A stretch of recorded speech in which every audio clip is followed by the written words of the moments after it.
Okuzina abalongo. Nsuubira nti yonna gy'oli tuli mwetegefu kuwuliriza mboozi eno. Okuzina abalongo. Ekigambo ekyo kifumbekeddemu eby'obugagga bingi.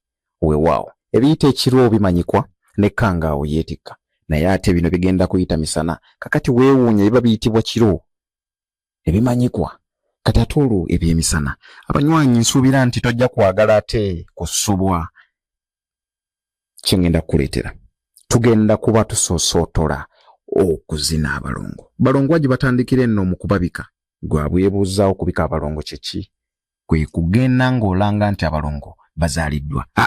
Bakusajjira okolola ey'obugobaagi oyagala. Lwaki ate mba ngenda nnyo ate mu buvo n'obuko. Ng'ate okimanyi nti ngenda bikuleetera. Ky'oba olina okukola weekumire ku mukutu guno.